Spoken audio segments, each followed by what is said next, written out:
informer bandeko boza niveau ya libanda ya mboka FCC babali da ko sala manœuvre pour na ba pour na président Seni.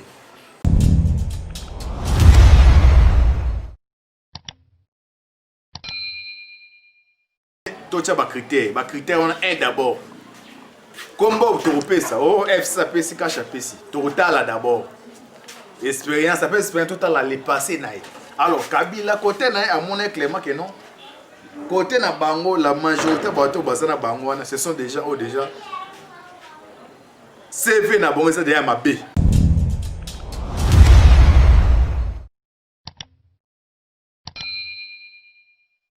Mabunda a tindi invitation à tous les confesseurs religieux. Est-ce que vous comprenez pourquoi les FCC va décider qu'il y a Kolongo la Kabundi?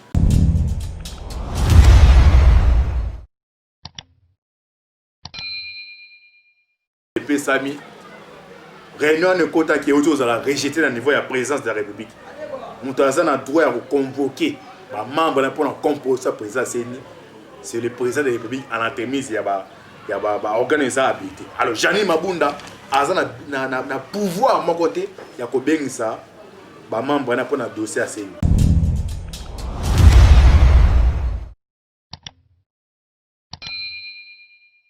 Est-ce que vous comprenez pourquoi le président Kabunda Sanine Akeli pour nani basala ba manager bloco et ba koti bazaya Jani Mabunda ba tous les membres du bureau so awa vie de tira qui a premier vice-président.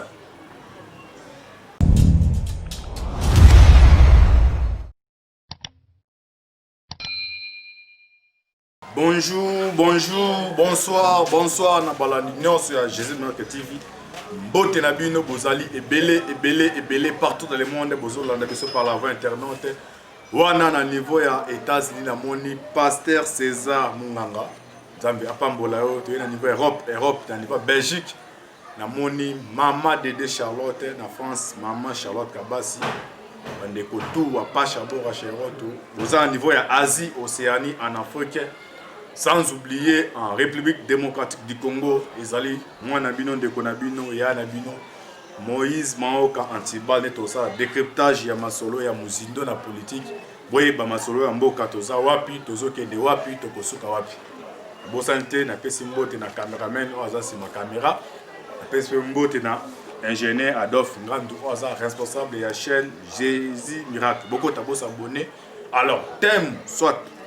Si j'ai tout sur la biso na mino lelo awa na yepona ko informer bandeko bozan niveau ya libanda ya mboka FCC babali da ko sala manœuvre pour na ba pour na président Seni. Biso aussi engagement OK non, il y a des risques makamuno so mais comme ça masupo na mboka to décider pour na buna bo. Alors FCC a eu engagement ko pona président ya Seni. Alors pourquoi na yepona ko intervenir sur ko bozo vidéo bo partager oui on est masoza au beta. Avant d'abord na bandawana na opesa passant que non nouvelle aux autres tambola que non tchala moi na pour faire fake news c'est fausse information aza malade mais a coufité les débats bon si c'est pour na photo ou ba moni vital caméra on les a ajusté photo mon c'est na réseaux sociaux ajusté on a informé na passe alors ça plus tard to koti na liloba likambu temo to ngato so biso na bino lelo o etali ya remplacement ya président ya Seni. Masole bandeli wapi. Joseph Kabila, les tout dernières rencontres au Kutena Tshisekedi na niveau Seni. Ba abordaki deux sujets. Sujet liboso ezaki makametele ba mandataire oya mi balé organisation oya Seni osa le mandenge nini. Alors na makametele ba mandataire Kabila y a qui toujours une tension, c'est comme si comme bazar majorité à niveau parlement a sa poste à mandataire au Ezebeli. Tu sais qu'il pas boire par pour les autres européens ça va comme. Mais il faut ça ba critères. Alors ba critères on a au bassin que ça nini. Ba critères o ya ba mandataire, ils attaquent ba rozoyo à tous on a plus de 1000 diplômes. Ils attaquent ba rozoyo ba so ba cha aux mandataire non. Ba otala pas les passer na yo. Moi na mboka c'est biso na Congo. Tout ça là-bas, pour être candidat président de la République. Bando landelo banda maternelle, est-ce les sa question à se comportant de nous. Ce beau se souvenir Trump dernièrement à 18 ans, abando ça ba art mo ya ba viola qui jeune fille mo ba to bimisa mo na bato s'opposer à donc pour vous dire que non pour avoir simé ba poste à miner à l'état bata la penda parcours na yo alors tu sais que da poser Kabila c'est que non pour exemple mais pour na rocha ba mandataire et aux amis tocha ba critères on a un d'abord combo to ça oh FCPC cache PC to là d'abord expérience ça peut expérience total la les passer na alors Kabila côté na à mon clairement que non côté na bango la majorité bato bazana bango ce sont des gens déjà CV na bango c'est déjà mabé ba aborder deuxième dossier à Seni ya Seni FCC azana vice-président na o bazo ngaba proposer ye mutu ba élaborer plan parce que côté à FCC bazana dans laboratoire o balamba na kata laboratoire na mutaza les jonquer o asala makameza Adolphe Malouman. Oui, bien, ça va ministre intérieur Adolphe Man. Alors, côté là, on va préparer Adolphe Man. Alors, c'est mais c'est là, on a dans la vidéo sur vos partager. On est bien sûr tous dans la pésime occasion, tous on a magam avant par rapport aux autres. Pour l'instant, les gens vont se focaliser dans poser la caméra à choisir ton beauté. Mais maman zone ba petit dans un mutali bosso na lecter bien opinion. Bandi ko za libanda au Hollande Jésus Miller que Hollande Tibal. Une équipe pour intervenir locaux pour partager vidéo ça Adolphe Luman nous a jonqué au Kabila abonné comme à la vice-président Seni. Alors président Seni au bolinga bachawana bazo linga keno aza comme si aza un label kaka ya président Seni mais aza la contrôlé par Adolphe Luman. Alors moment yango siko na zo interpeller ba membre o ya IDPS ba membre o la Muka ba membre o baza zinga baza besoin changement makambe bandeli wapi mercredi le 3 juin Mabunda a tindi invitation à tous les confesseurs religieux. Est-ce que vous comprenez pourquoi les FCC va décider qu'il y a Kolongola Kabundi? Vous comprenez plus obétant pourquoi va décider Kolongola Kabundi? Avec notre présence à Kabundi ils ont dérangé bango alors faut les stripper tout le monde pas tout planifier ma solo. Le 3 juin, Mabunda a tenu une invitation. Dans la confession religieuse. Ok, c'est interdit. Ils ont l'attribution a été un président assemblée nationale, un label à FCC, à Robeng, ça va confession religieuse pour la présence. Dans la manière d'une. Ah, dans le bloc, ils ont ma ming, mais on pour interpeller. Mabunda a tenu une invitation dans la confession religieuse. Baye, bango, toi, la confession religieuse, ou à bango, na ba sonika futa banani wana. Oh non, na bengi sibino. Boluka boko en concertation. Avant déjà appel simple déjà orientation PSM il banda. Na bengi sibino. Boluka bo se concerter boluka bo na président Seni. OK, nenga zo concert a bengi déjà poni président Seni. Donc c'est là za l'appel FC. On a nazo balancer na mukonja mboka. Yo mutoza mukonja mboka. Batuana o benga ba El Champo ba bomi mboka makasi.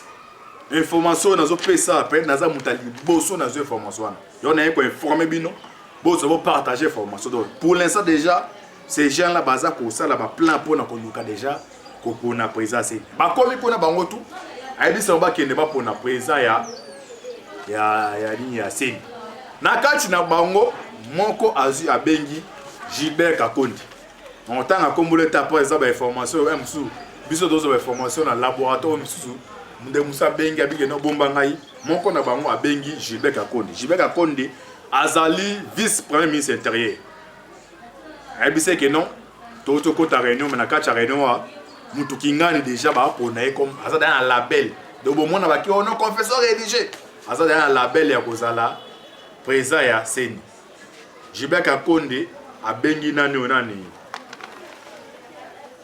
aza conseiller pour Tshisekedi pour na informer kuna babengi mabunda reina bino na bengi se bokaka et comme eza na attribution bengi se bango baluka bakuna on a catch na bango wana déjà ils ont déjà choisi les noms au hasard le empire kabiliste.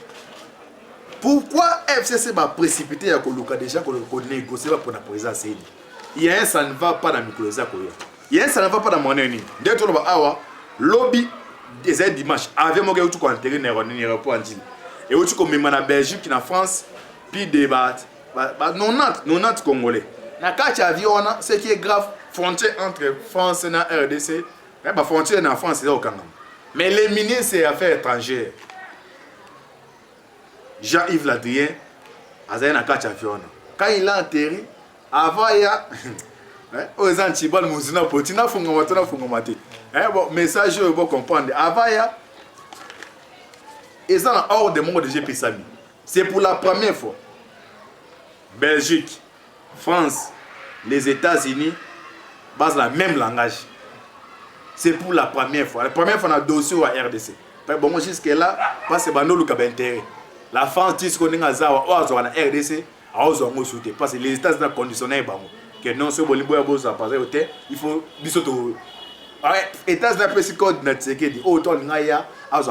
il faut retourner bino RDC pour bénéficier. Parce que des Français, na ba belge, maintenant on met ça en comprenant Kabila. Pour l'instant na ba crise ezawa, ba za na problème. Yo mona ba moto ba za mona RFI total RFI dans nos peu ces informations parce que moment comme que na ba comprendre non crise ezoya awa, bo ki mambo ya makambe belé ata deuxième épisode au la makambo etali ya chloroquine. OMS va poni RDC tirer des ba mo n'espace ya un mois RDC ça paye produit plus de 10 millions de chloroquine. C'est dit jamais au monde, jamais vu. Donc moi déjà, na diapason, moi je vais essayer de nommer la place, c'est ça pour la dimension. Alors, comme ça, si j'aime dans les deuxième épisode, c'était période au loto. Mais toujours on a dossier assez d'or. J'arrive à dire pour un message mon ça et qu'autoriser à tirer à zone n'a posé. Dernier toza awa bokanga date lelo. Les présents c'est qui dit après procès à Kamere. Parce que Kamere est déjà bataillé, il est sûr que on va la condamner. Dossier comme ils sont graves. Tala nani conseiller à Banque Centrale Babomier. Pourquoi il est mort? C'est lui Mutazari. En tout cas bateau yo. Yo moi tite bimi ça ba banga ko pesa ba adresse bateau ba dangereux. Babomier do joaza do 600 millions pardon 60 millions au Kana, yé mutaliva au conseiller wana au Bilumba. Au basala fortement na Kamere. Alors les lendemain encore de Betami parce que le gouverneur de la Banque Centrale a dit que pas de à quel endroit pour venir. N'importe batango. Bon, n'importe les étrangers. Mbokango, ko bomo bomela batu. À quel endroit on va continuer ba éviter sur la bête là on na voix.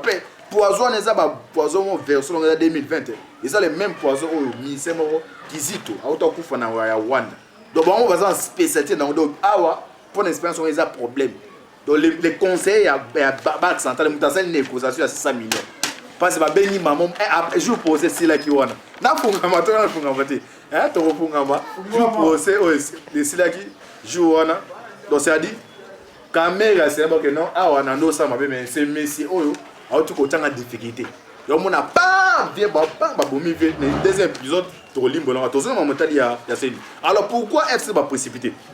Ba comprendre que non Mikole Zakoya, il y a un plan Salemi.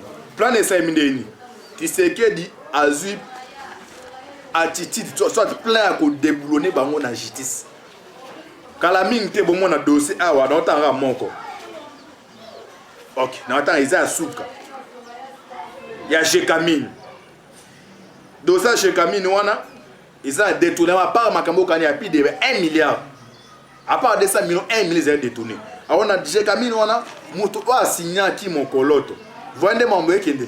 Les gens vont dire que non, disent que mané justice yo. Les seuls loko Bible ndeki ba sala njambe. Wa ndeke moi ya asala ngabi antibal yo. Biloko zo les antibal. Ah be nga iskala comme maka, inutile la bien pour intimider donc. Ces gens là 1 milliard au ya Jekamine, muta porta qui signature à l'époque c'était Janine Mabunda. Vende boîte de fungam. Parce que tu sais que d'habitude que non makameta la justice dans le côté parce que Kabila il sait très bien que non comme déjà ba Mikoleza Koya oh quand on va avoir Mabunda bon il faut précipiter à tripatouiller nini c'est son neutre ba awa hors de Pesami réunion de quota qui est autour à la rejeter au niveau de la présidence de la République Moutaza a droit à convoquer ba membre pour la composer sa présidence c'est le président de la République en entremise il y a organiser habité. Alors Janine Mabunda a na pouvoir mon côté il y a ko bengisa ba membre na pour na dossier à CENI. Alors côté confession religieux côté confession religieux nani oyo voix au Tshisekedi bande Lukacha, c'était Jacques Ilunga. Oh donc kufa na poison. Alors les caméras comme bazaki bien donc bazan la formation parce que là tu es appelé na ba congolais bande ko bolanda biso. Botika distanciation. Moni même na classe ils avaient souvent bano baza maele au monde baza distrité. Baza descendre wana RR donc botika distanciation. Ces gens là baza na bateau baza kota pata maele bazali baza ba plein belé. Alors bien bazo profiter de ba distraction bi kande ezabwe Tshisekedi comme ba retirer signature ba on a la munka ba kanter wana côté kuna yo la munka zo ofinga Tshisekedi ye côté bazo ngisi ces gens là ce que ba ça la prendre là-bas.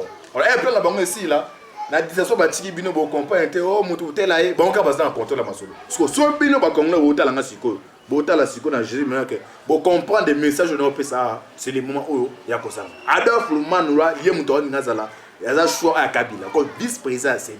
Donc, il comment contrôler au poni côté à confession religieuse. Alors, heureusement, il y a un ce qu'on va comprendre pourquoi le président Kabunda Sanine a Kedi. Pour Nanini, Basala Bab manager bloco. Et ma côté, Bazaï Jani Mabunda, tous les membres du bureau. Ce qu'on a vu de Tila qui est premier vice-président. Au moins, le premier vice-président.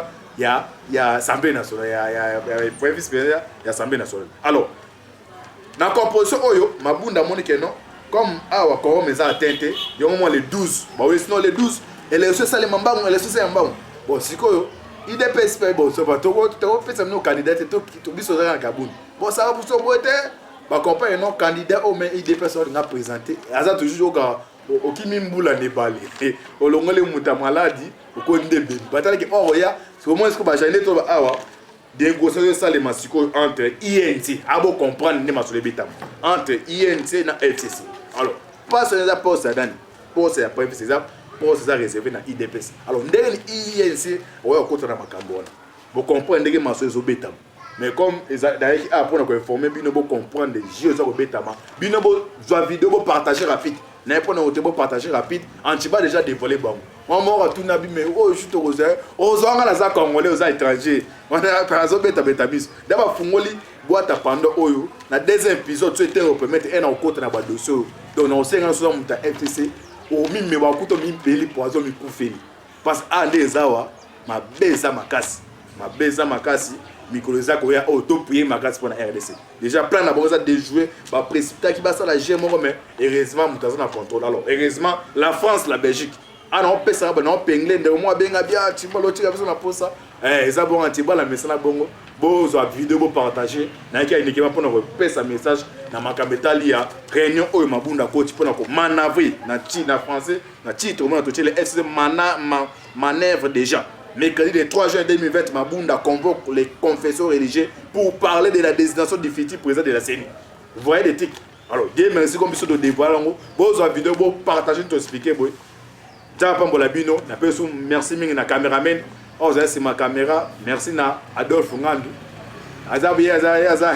Babaza mukolo chez le moya lingi actualité mingi babiye mo za première muto za à mon vidéo. Alors bon prier